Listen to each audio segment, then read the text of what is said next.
Good evening, everyone, and welcome to the Savage Goose Show, where we talk about all things Savage Worlds in the past week.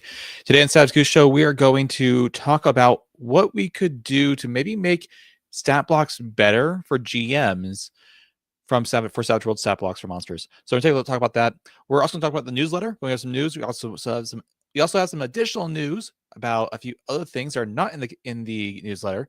And we're going to talk about some Kickstarters, as well as a new licensee spotlight for the month of March. So with all that, let's go and get started and talk about the newsletter. Today in the newsletter, let me actually see if I can make this a little bit smaller. I never like how big it gets whenever I do it like this. Yeah, probably too small. There we go. First thing in the newsletter, Mad World for Deadlands Lost Colony, an update with exclusive preview. So basically, if you are, like that either. Yeah, that works. If you're following along with the Deadlands Lost Colony updates, there's another update with a few things to see. Specifically, a Callus, the power-hungry, skinny sorcerer, is the monster that they're releasing. It's like a preview of like what's going to happen inside the game. It's a very deadly monster. So if you're interested in that, go check that out. The Kickstarter is running now until a later date. We'll talk about that during the Kickstarter section of the show. Licensee Spotlight, more Scarred Lands for Savage Worlds content. There was a creature profile, which I talked about last week. Again, if you're interested in me doing a kind of like another comparison between the 5e version of this monster and the Savage Worlds version of this monster, kind of see like what it's going to look like, kind of is a Savage Worlds conversion, let me know. Also, the Gauntlet of Spiragos, which is a adventure set in the Scarred Lands, is also released. We'll talk about it in the new product area section. But that is also come out, so we'll talk about that later. I mentioned this a few weeks ago, but the case of the birthday death day for Savage Worlds, that is a City Guard Chronicle case, has been released. This is a swag spotlight for this month from Pinnacle. I love City Guard Chronicles. I immediately buy any product I see for City Guard Chronicles, one sheets, adventures, what have you. I've not had an opportunity to read through this one yet. I've run through the first 3 City Guard Chronicles. I need to still do the last one, which is the Case of the Mountain Light, and then the Case of the Birthday Death Day is the newest one. So I still need both of those, but there's always so many one-shots. And hopefully I'm going to have some more time to do that. As my current Monday group just ended their campaign, I'm going to run some one-shots for the group so they can get more familiar with Savage Worlds, try to do some other things. So you'll see how it goes. I'm excited. I'm excited to do a whole bunch more one-shots. Necessary Evil actual play for Knights of the Smith Dinner Table is currently going on for our Altered Morality. So this will be on Thursdays, this Thursday at 9 p.m. Eastern time. This will be on the official Pinnacle Twitch channel as they continue their actual play series for their Necessary Evil campaign. So take a look at that if you're interested in that. And then our current crowdfunding status, Science Fiction Companion, I got mine. I'm super excited. Pathfinder for Savage Worlds booster campaign files have been delivered, so I don't know where we're at with like printing and stuff, but basically it seems like we're getting pretty caught up at this point with it seems like I shouldn't say that. I should say there's a seems like there's a gap here, right? Since we haven't seen any of this stuff go to printers yet, we'll see what happens. I'm excited. We'll see. Yeah. With that, let's go back over to this tab here. And let's make things a little bit smaller. That's a little better. So in other news, there was an announcement from Savage.us that a new developer was brought on to help with all the bugs and such that are on Savage.us, as well as some new features and everything. So that's super exciting because we can finally see some more updates. As always, though, we are with the Gordon family, as Jeff Gordon, who created Savage.us, passed away at the end of last year, towards the end of last year. But we're still and are very proud of what he's done and what he's accomplished, and we're excited to see someone else come on and work on this project as well. So continuing his work. Let's see here. So that was one piece of news. I feel like I had one other piece of news. Let me see if I can find it. Is that it? Nope, that's it. Okay. So yeah, so super exciting. The new developer does play Savage Worlds, so that's very exciting as well. So he does know the system. He knows what he's doing. He should, be familiar with what we can all do. So hopefully we get some new things coming in that as well. If you're not familiar with Savage.us, go take a look. It's really great. It's a really nice tool for creating characters, and it has some other tools as well, like a bestiary, a initiative tracker that I use all the time, a wound calculator, that kind of stuff. Go check it out. With that, let's talk about some Kickstarters. So ending Thursday, March 13th is the Deadlands Lost Colony. That is not this Friday, or not this Thursday, but next Thursday. This Kickstarter will be ending. So if you're interested in the Kickstarter, go check it out. You can do, it's a really good deal to get the full roundup.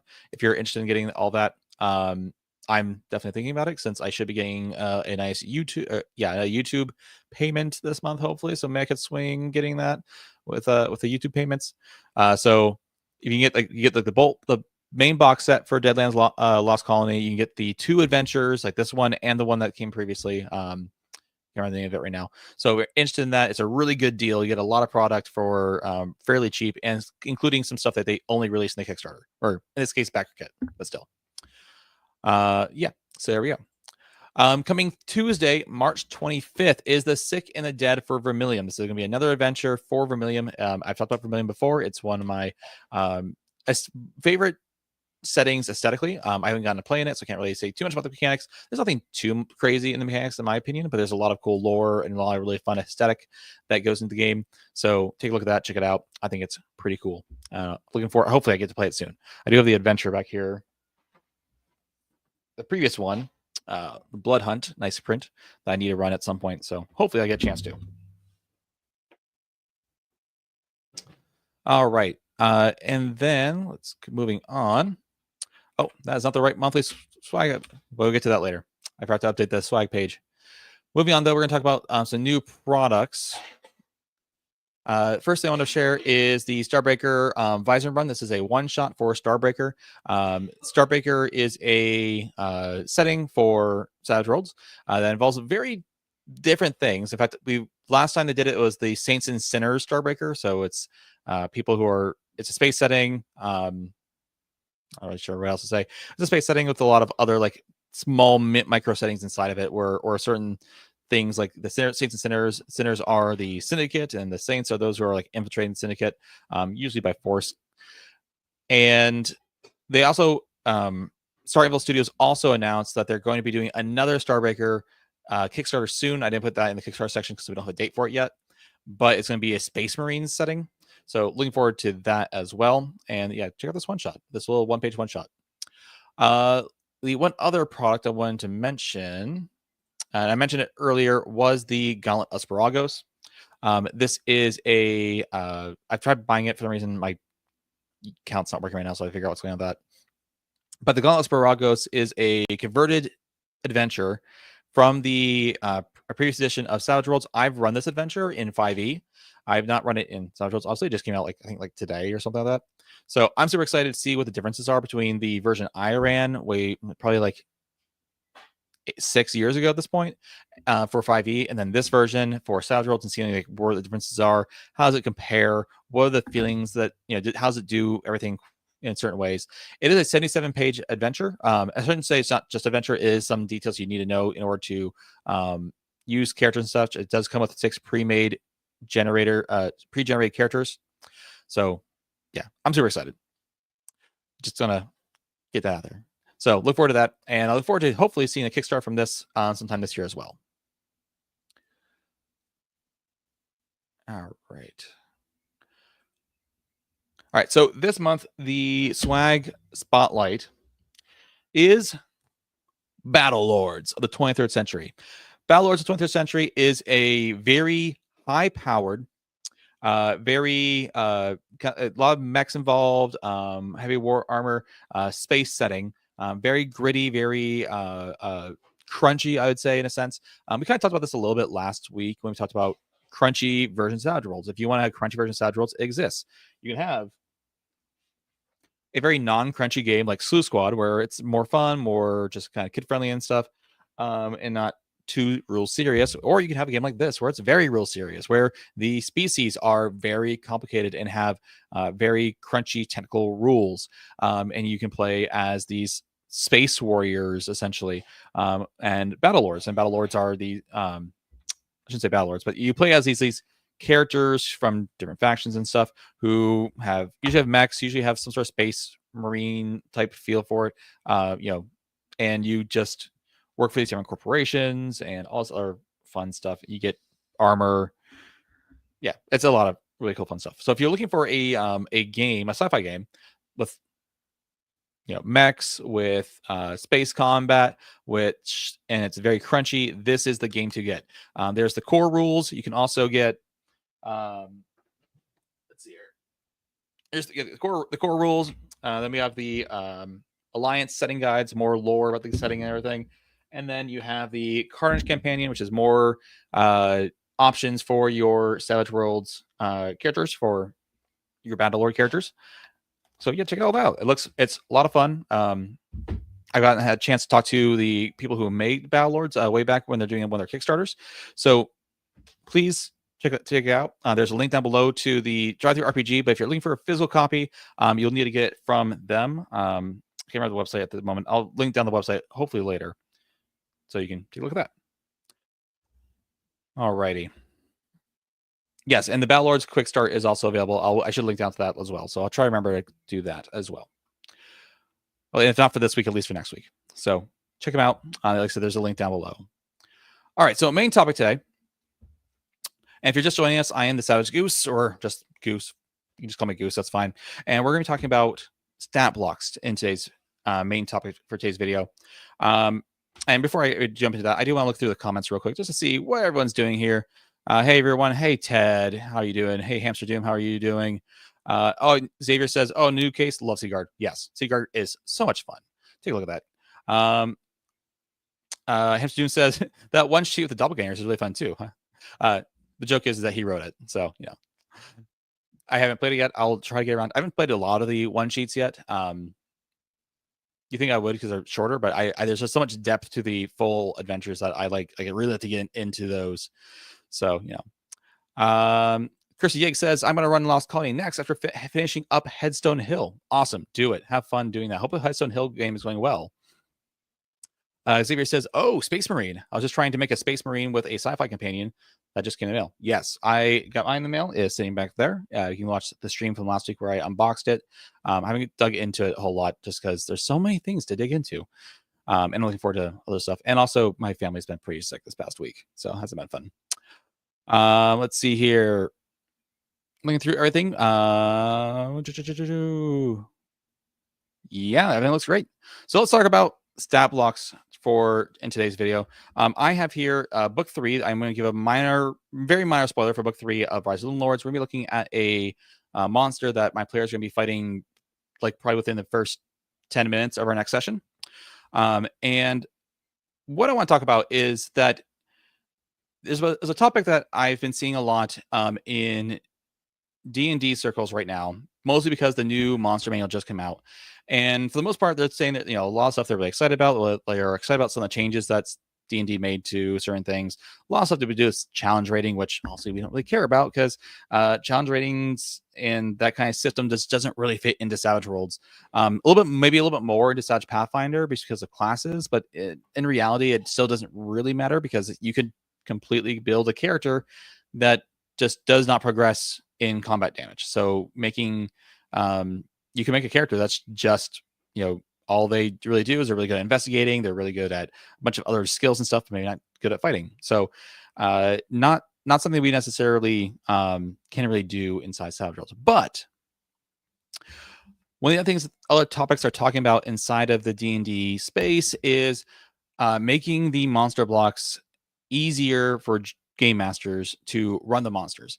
And personally, one of the things that I've complained about but I haven't enjoyed about Savage Worlds. It's like one of my few gripes I have with Savage Worlds is the way that we write monster blocks for Savage Worlds. And there's a couple of things that we can go into a little bit more about that.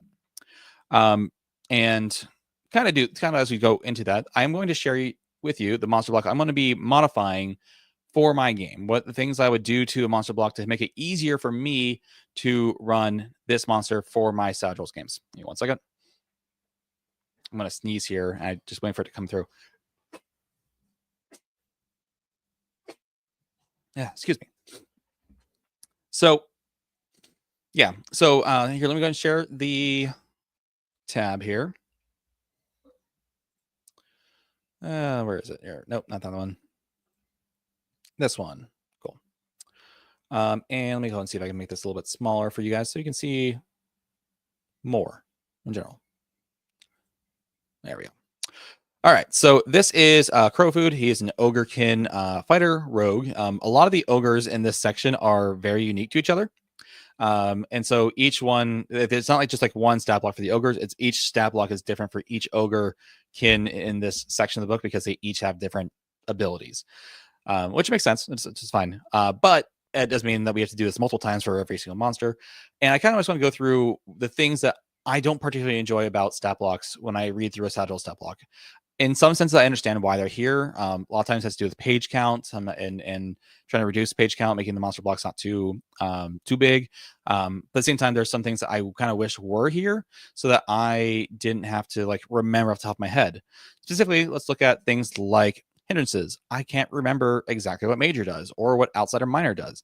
I have to look it up. I believe ugly gives you a major. I believe it gives you a -2 your persuasion rolls, and I think outsider at minor also gives you a -2 to your persuasion rolls. So we're looking at like a -4 there, but I've been playing for Savage for a while. I know what extraction does. Fighter, I know I believe is this class ability down here. Sorry, this class ability down here. And then same with rogue, but not necessarily, that's not super easy to point out. Mighty blow, etc. So what I'm going to do is I'm going to try to, what I'd like to see in general is to try to make this stat block have all the information that I need as easy as possible for running my games. And there's part of me that wishes that we could do something like this that I'm going to be going through this process right now with you guys in general for Savage Worlds, because like Kirsty says, you really got to have edges memorized to make Savage Worlds peak smooth, which is not ideal for a lot of new GMs. A lot of new GMs don't have all these memorized, and even if they've read them, they might not have memorized. So not only do we have to go read the edges, and it also powers. That's the big complaint that everyone's been having in the D&D space, is that a lot of monster abilities is kind of hidden inside of spells, and so that's kind of the same thing here with powers. It's like it'd be nice if we could have like a list of powers and just specifically what they did, or like a shortened version of what they did right here in the monster block. But again, part of the problem is likely that it's going to add in some additional space, but we'll see. So what can we do to shorten this up? Well, first thing I like to do is just get rid of this type because I don't really need it. I know what it does. And I'm not saying that you shouldn't keep this in the stat block and like when you publish an adventure or anything. Probably helpful. I don't know how helpful the Ogrekin Fighter Rogue thing is. Like Ogrekin, yeah, sure. Fighter Rogue, not sure how helpful that is. But for my purposes of putting it into my notes for my game, I don't really need this at all. Now, I do have this split into half because I wanted to show you guys what it looks like, sort of, when you like put this into in a book. So one of the things I'm going to do now is actually I'm going ahead and undo this. I'm going to go ahead and put this into one column instead of two. Doesn't make it easier for everyone to kind of see everything. But I can go back and like put it back into 2 columns later just to show you guys what everything looks like. So it comes to hindrances and edges. I don't feel the need personally for us to put in edges and hindrances into stat blocks for at least certain ones. I think all the ones here make sense if we're just trying to cut down on space. But sometimes there's things like these hindrances where it's like ugly and outsider. It's like we don't really need this line when we can just add it down here and just say, ugly and ugly and some other word. I don't know. Ugly and outsider. Just put it right here and just say, crow food has a -4 to persuasion rolls. Right. Got it. Okay, cool. Now I'm not like saving any space here, but I am like kind of moving it out of this other section that's kind of hiding away everything else. Put it down in like into the ability section and just say, look, he's got this problem. He gets -4 persuasion rolls. Probably won't come up inside of our games or inside of my my combat, but it's possible that maybe they don't kill him and he needs to try to persuade them to not kill him or something like that. So maybe we'll just put it at that.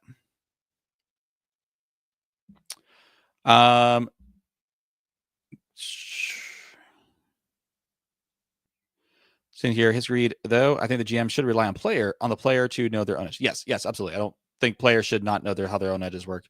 So if I missed a comment by that, apologies. Yeah, I don't think players should have to memorize. Players should have their own edges written out, at least, on their character sheet. I don't know about memorize, but should be able to have a quick reference. So, yeah. As far as the abilities for monsters, though, it makes it really hard for for GMs to really run monsters. So let's see here. So let's go through extraction. What I'd have to do, now I know I kind of know what extraction does. I should say I do know what extraction does. That being said, it'd be nice if we could add it down here with just the kind of like a quick blurb. So, and if I'm honest, I feel like I need to remember exactly what extraction does. So I feel like let's see here. Pull up extraction for my PDF here. Where is it? There it is. All right, so it is on 2 pages, so give me 1 second. And we're going to see here that it's going to be, it's going to be 2 pages, and we're going to have to shorten it because it's a fairly long description that we don't really want inside of a stat block, right? And I'm going to move this over. Give me a second. There we go. So it's a dangerous proposition. There we go. Now I don't need all this information. I just need, when leaving life defense foes, one of them doesn't get free fighting attack. Cool. Just move it out of the way. Now, but now it's here. I don't have to go look for it. I don't have to, go figure out what it is and everything. And that's just right here in my stat block. Now I'll probably move this, or I'll probably move these around a little bit. Like ugly and outsider doesn't really need to be here. It could be up here probably. So let's go ahead and move. We did that, so we can go ahead and get rid of that edge. Fighter doesn't need to be here because it's down below. So I'm just gonna remove it. Frenzy. So Frenzy, we are going to create something here. I'll put it right here. And we're going to say, usually attacks go at the end. So I'm just going to move this at the end here. First attack. And I might be combining a whole bunch of different things into this first attack, little stat block, just to get rid of everything else, but also make it a little bit smoother for me to understand what I need to put, what I need to do whenever I attack this monster. So on the first attack, this creature makes roll 2 fighting die. And this is where I need to find extraction frenzy real quick. Just remember exact wording on how it works. So I like exact wording. I don't like having like, so I think it does this, because then we go, well, does it say this or this? And I play with a lot of very pedantic players, so it's just best for me to know exactly what it does. So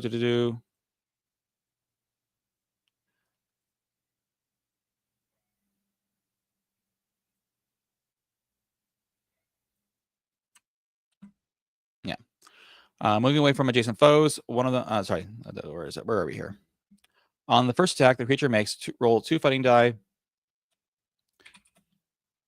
and wild die.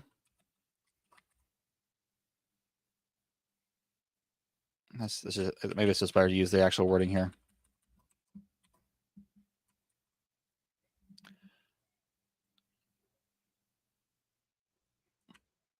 Now, one of my beefs with this is that we are told when making monsters for ourselves that we should not try to make monsters as if they're players, right? Monster characters and players are not built the same way. We can do essentially whatever we want with a monster character. They don't have to abide by the rules. And that kind of includes putting edges into them. We might have some abilities that are very similar to edges, but they don't have to put them in here as edges. We can put them in here as their own abilities that this particular monster does. We can reward it a little bit. We can change things a little bit. And we can do whatever we want with it. So we're going to say roll a second fighting die with, and we're going to make it a little bit simpler. I'm going to say with the first fighting attack for the turn.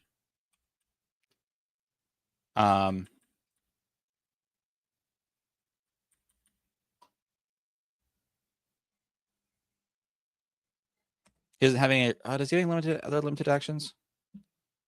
Is sneak attack limited action? This is again kind of what I'm saying. Like, I don't know how some of these things work together. So I have to find the rogue real quick and be like, wait, is the rogue sneak attack a limited action? And it is not. And it's not okay. So it's not like, yeah. So I'm not worried about this extra like limited action thing, because I don't think he has any limited actions as far as I can tell. The extra die may be allocated to same different targets. Separately. Yep, cool. And then we say damage for this. Damage is strength plus it was it's D10 AP 3.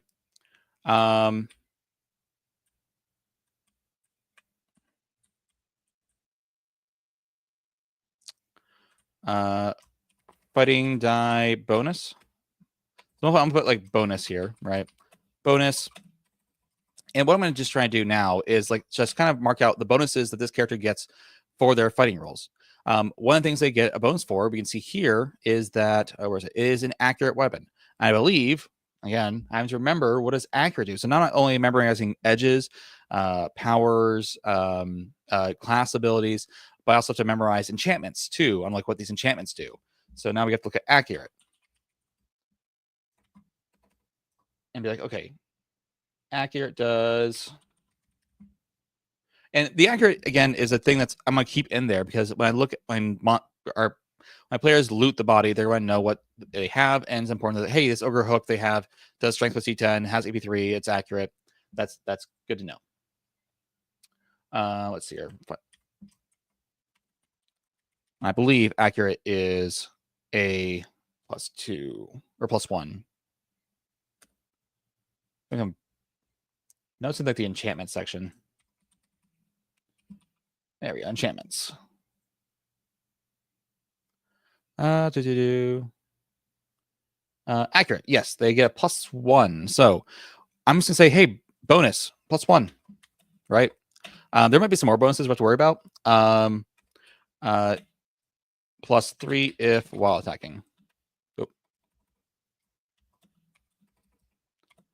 And sometimes I would even just put in like, hey, always while attacking. But we're going to do that here. So do that. And then I'm just going to put in here wild attack. Where is it? I have problems typing today. Wild attack. +2. Sorry. I also want to make sure we have races here. Raise plus D6. Wild attack. +2. And just because I don't want to skip, I won't skip. So we have frenzy in here. Let's go and move that down. Mighty Blow. I don't remember what Mighty Blow does. I know I looked it up recently for a video. I believe it doubles the damage on the Joker. Mighty Blow. Yeah. Double damage if your first successful fighting attack. Cool. I don't know how that works with frenzy. Is because it's one fighting attack.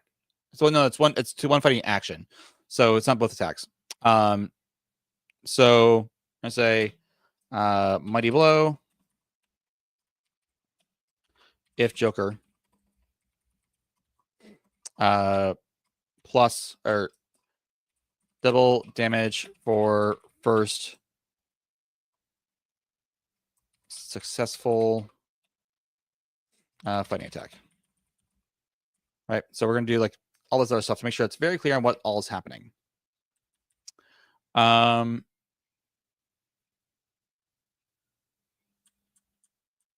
Let's see. Trying to go through here. I will say one of the things. Oh, I'll talk about it later. Actually. So that's Mighty Blow. Let's go and get rid of that. Okay, Rogue. Well, Rogue is again down here, so we won't worry about that right now. And Quick. Right. So I'm gonna keep that towards the top. Here. So I'm gonna do this Quick. And Quick says that you cannot get less than a 5, I believe. Quick says, yeah, Quick cannot take action class. So no action card less than 5. Cool. All right, so that's edges. Hey, look, now we're gonna just delete this. Right, it's gone. Again, gear, we're gonna leave it there. Special abilities, we can move it to the section. That's fine. Hey, look, ancestry stuff. Okay, Hardy. What does Hardy do? Right. The Hampshire Doom says, perfect. So Vic says, could just put the normal die type like strength D12 plus D12 AP. Yeah, you could. I could, or I think what I'd like to do is just do like strength, which is I lost strength. There you go. D12. I have to go look up. I have to go move my eyes. Do this. So strength D12 plus D10 AP3 wild attack plus D6 wild attack. All right, raise plus 6.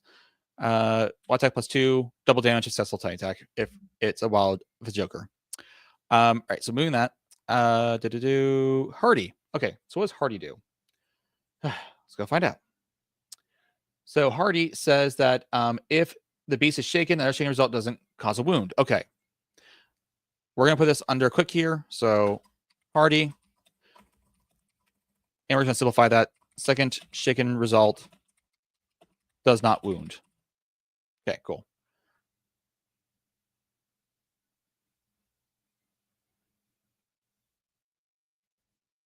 Kirsty, are you saying that that's what it says, or are you correcting what I'm saying?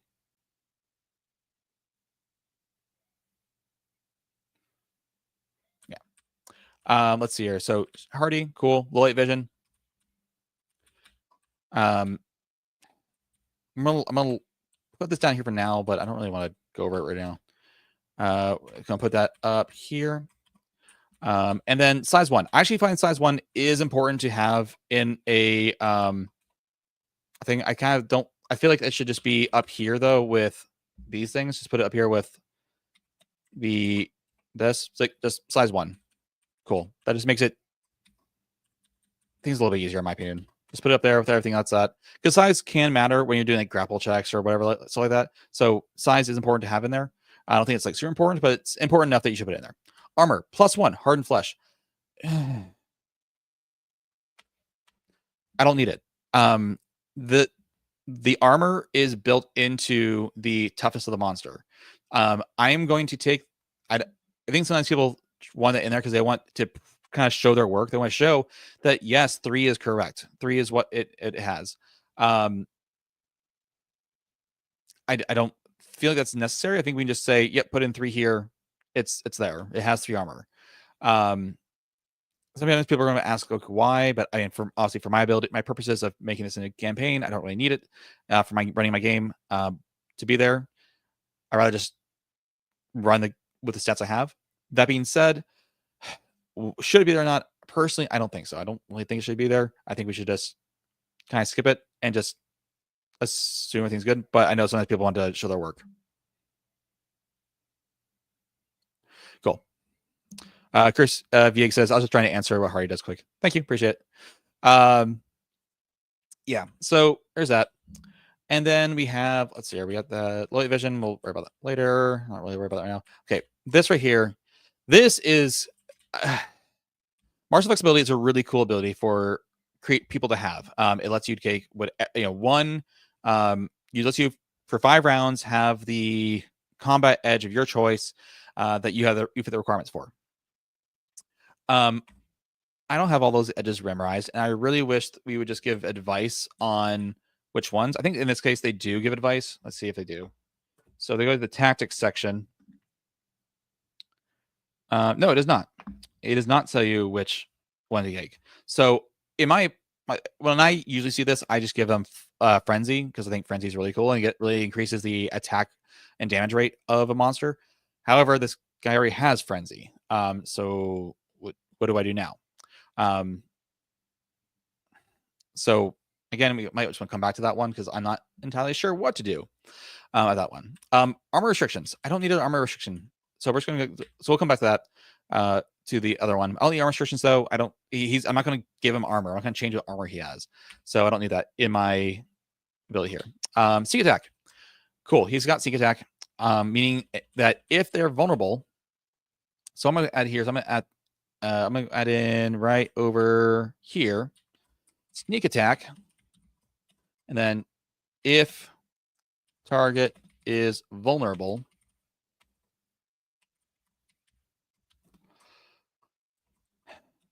plus a d6.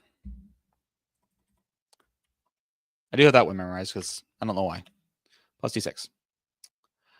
So there's a lot. The thing with Savage Worlds, so there is a lot of things to add in and modifiers that can happen. Now the fun part is that if you get a raise, they're vulnerable, and you're while attacking, you're doing strength plus d12, strength d12 plus d10 plus a d6 for the raise, plus d6 for your sneak attack, plus another 2 for all attack. It's a lot of modifiers, but also a lot of damage, and it sounds like a lot of fun. Also, it will absolutely destroy somebody if this person gets a Joker. Like, I'm going to feel sorry for my players because they often wild attack, and this guy's just going to absolutely destroy them. Wild attacking makes you vulnerable, which means that the sneak attack comes into play. I should say, or has the drop. So, yeah. So that's sneak attack. Again, hey, look, that's another line just gone. And I have just a thing here that says, hey, this is what the first attack does. And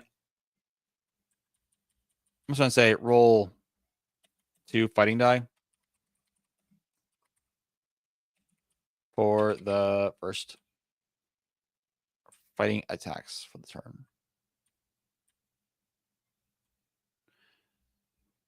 I'm like second guessing how Frenzy works. Roll the second fighting attack with one of their standard fighting attacks. Okay, yeah. There we go. Fighting attack. There we go. This die in block case 15. So separate. Yep, cool. I just want to change this to wild attack plus 2. Actually, I don't know if I need to put that in there. Wild attack is one of those things where I feel like people just know, so I'm just going to leave that out.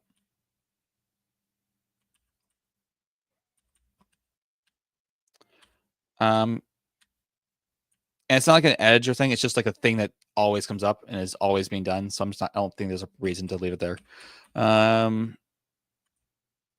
Cool. Cool. So there we go. We got as much.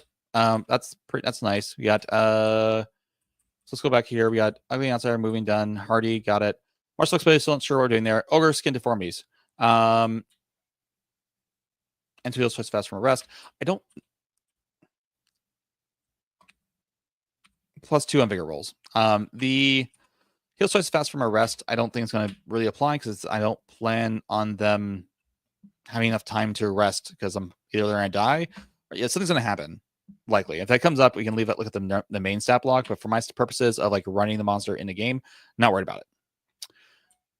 Let's see here.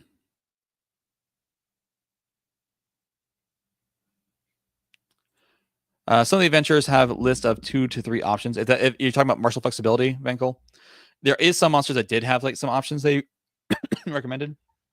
For instance, the previous monster they fought, the previous ogre they fought, it said, where's the tactics here? It says he takes frenzy or block.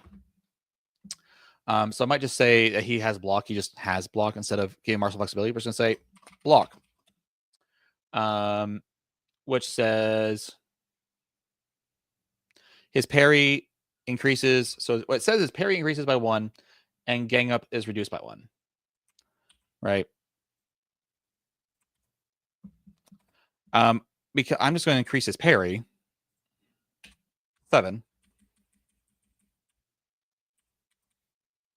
And to say gang bonus against him is reduced by 1, right?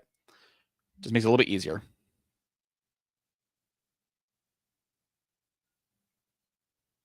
Martial flexibility is not the same. Oh, is it not? Am I forgetting what martial flexibility does in Savage Pathfinder?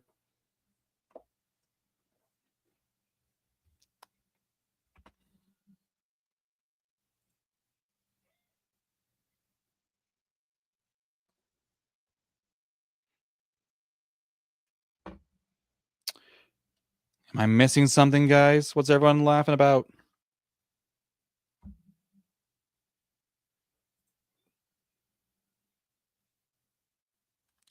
Everyone's making fun of me. I don't know what the word.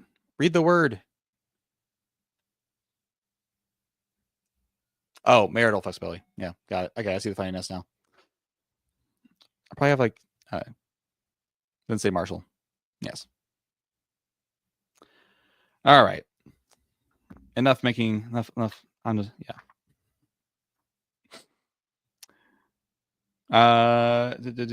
Yes. Okay, but martial flexibility is still the same, so we're good. So yeah, we're just gonna say block, game bonus against, and like I said, I'm gonna put the parry right into the parry instead of like leaving it up here, and just try to move all that. And then rending, I feel like rending should probably be able to be.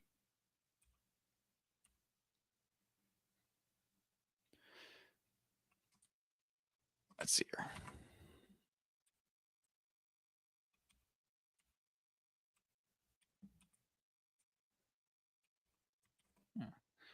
Okay.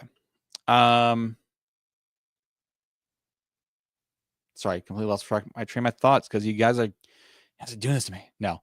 Let's see here. Last thing is rending. Anyone shaken or wounded by an ogre or hook attack size 1 or larger creature begins bleed. I'm gonna just say by an ogre hook attack.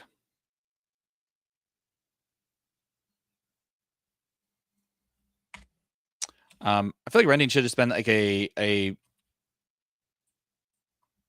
status for the ogre weapon or something.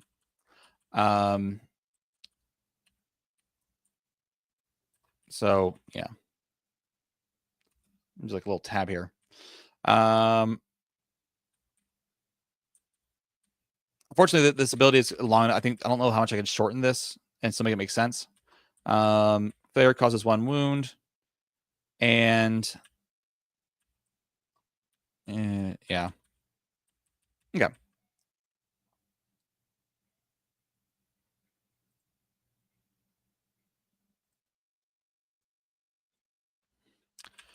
Let's get some of this grammar correctly.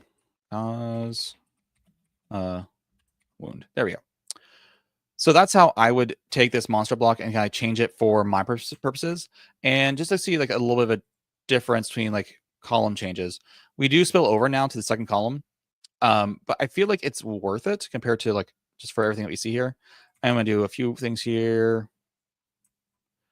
Just because it makes things, it makes all the stats and all the data that I need to know simpler. It's all right here. I understand what I need to do. Yeah.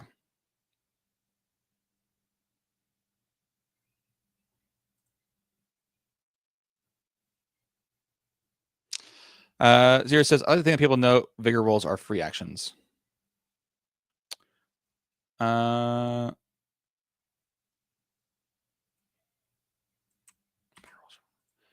not sure what that's referring to, Xavier. Is this is this oh, like right here as a free action?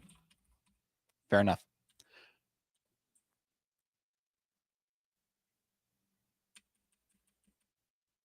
I think that in there probably does help.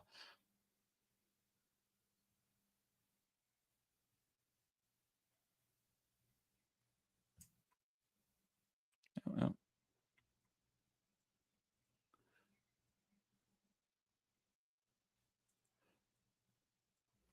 Sorry, says free action. Sorry. Thanks, Xavier. Got it.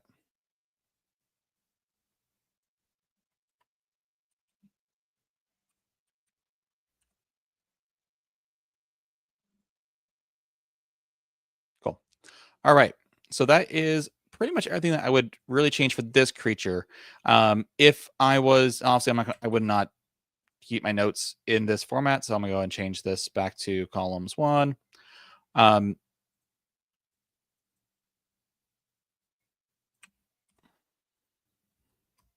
could put in here like half penalty. Have illumination penalties. For, I think it's for dim and dark. Something like that. There we go. This way I have like everything, like I said, everything's like laid out. I know exactly what he all does. I know what each of these abilities actually does. And I know what his first attack does. I would probably want to add in one other thing. Probably something like other attacks. And then like do, you know, +1.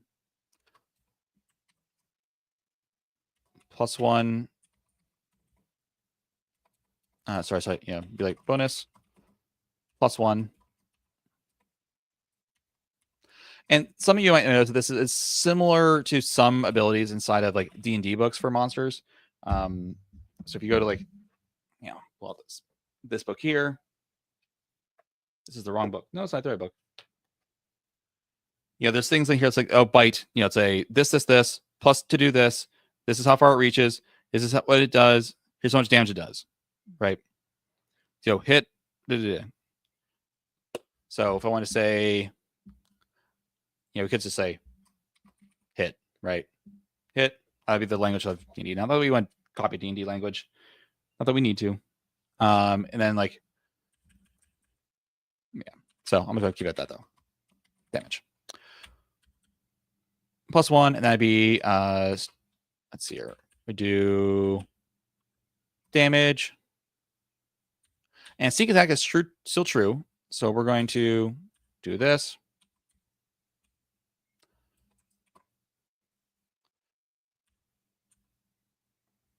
That's it, right? We don't have to do no mighty blow, double damage, no is there anything else that's not true here? I think that's it. So yeah. Helps I can still damage correctly though. So let me see. What else do you guys think here?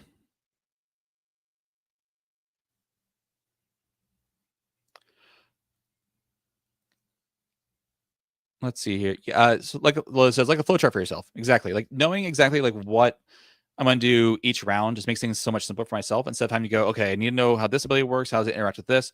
And sometimes I feel like when I run a Savage monster, and this is, I'd say really true of D&D too, and a lot of tabletop role-playing games, is that we have to like kind of study the creature, see how we can best utilize the creature to make it do the thing, you know, basically to make it work the best way possible.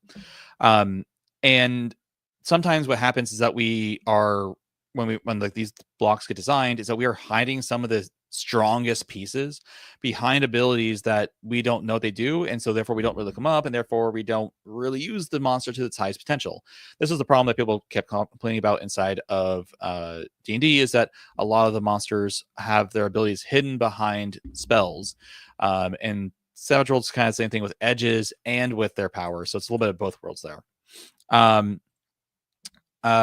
Lily says, I don't like is not what I don't know. I can't remember what SMTH stands for. Something I don't like. Maybe that's what it is. Something I don't like is not having attributes, strength, athletics, notice in a column format. I don't like that's an easy for reference. Yeah, okay. I'm actually meant to bring that up. So one of the things we could do here, let's see, put this down here, is we could do a format and then do columns, 2 columns for just this stuff, right? Maybe it doesn't work. Yeah. Can I turn this into a table? Personally, what I'd like to see is like a 2 table for this kind of stuff, like strength D8, and then oh, that's why. Like smarts D4, spirit D6. I'll show you what I'm talking about here.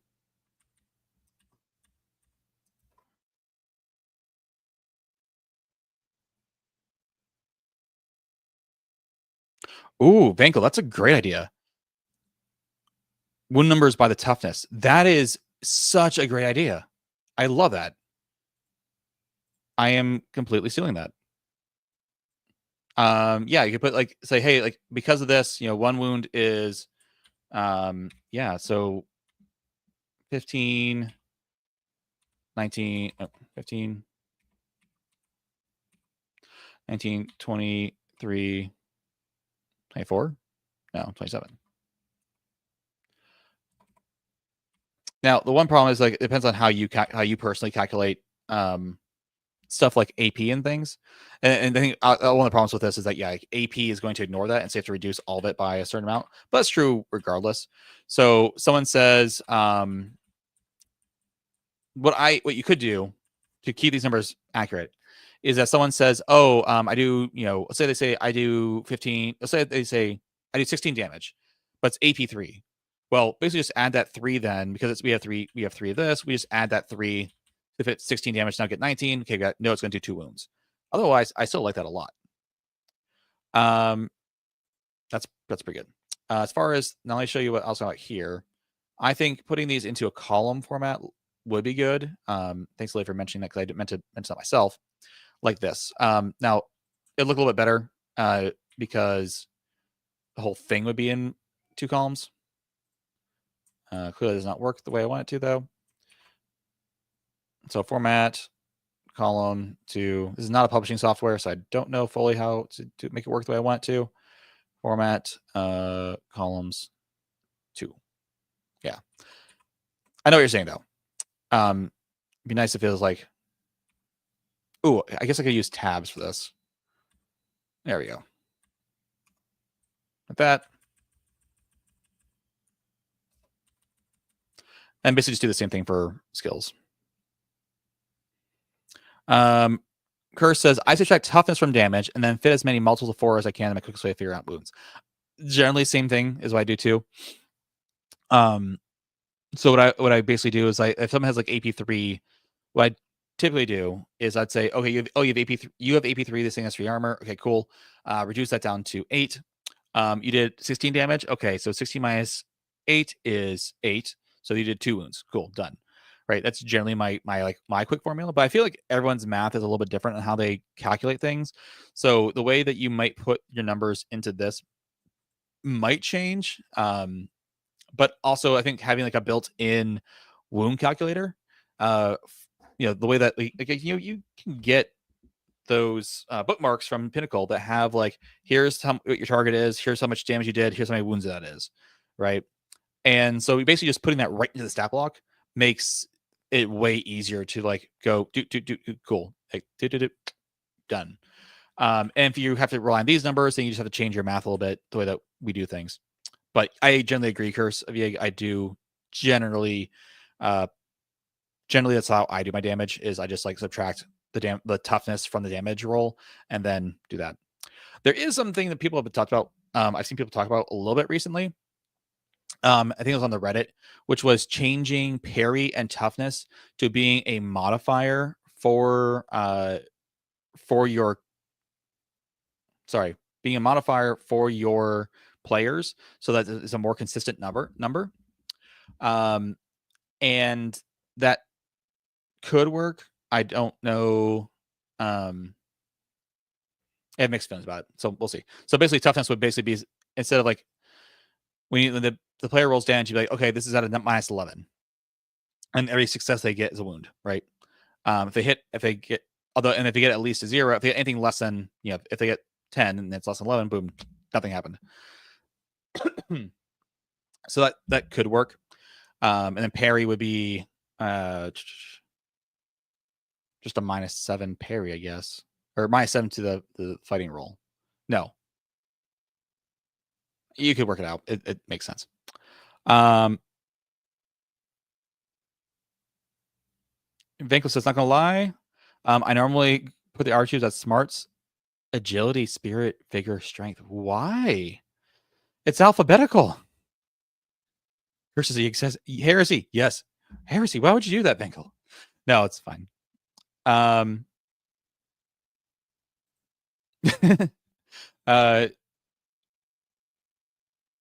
Yeah. So I like this like in his like format just because it makes things a little bit just the column is a little bit different. I think maybe I see what you're saying. Maybe it's like putting smarts here. The way I probably would do that is putting like strength up here and vigor here. So that's why I'm going down the row. I'm like agility, smart, spirit, strength, vigor. So point being, this is kind of a general idea of how I would run and put how I would modify my own stat block for my own uses. But also I do want to just kind of bring up the question of, is there an easier way for us to make stat blocks for new game masters, especially, to be able to easily run Savage Worlds and Savage Worlds monsters without having to memorize all the edges and all of the powers, hindrances, abilities, etc. It'd be nice if we could just kind of include that inside the monster, because we don't have to make the monster the way that we make characters, and we don't have to make them in a way that shows our work. We don't need to show our work. This is the way the monster is. This is you go, wait, it has a thick leather armor +2, but it had 3 armor. Why? We don't need to explain it. It just did. Leave out the GM how I explain. Like, oh yeah, his skin was really thick too. It doesn't matter. If you want to put that in there somewhere, I mean, go for it, I guess. But I personally think that we could probably make these stat blocks just a little bit easier. All right. With that, as everything I had today, there's a lot of people on today. I am so thankful for you guys for coming out and hanging out and just hanging out with me. Thank you for all of your comments. Does anyone else if anyone else has anything they want to add, please let me know. But this is pretty much what I'm going to be using Thursday for my game to run things, and I think that's actually really helpful. I'm really like this idea of like including the wound calculator inside of the stat block. That's actually like makes a lot of sense. I'm surprised no one's done it in the past.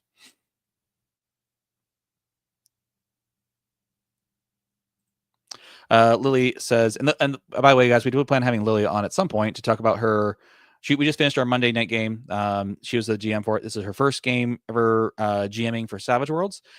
She's only played like 2 games of Savage Worlds in the past, so we're gonna talk about her experience with her at some point, and just see what she thinks, and just get her thoughts on how, just get from her perspective on Savage Worlds from a new GM. So looking forward to that.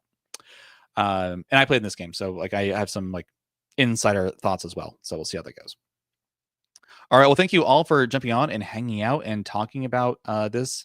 And for all of your interesting comments, I really do appreciate all the fun stuff you guys put in here. I hope you guys have a great night. Enjoy your week and stay savage, everybody. Cheers.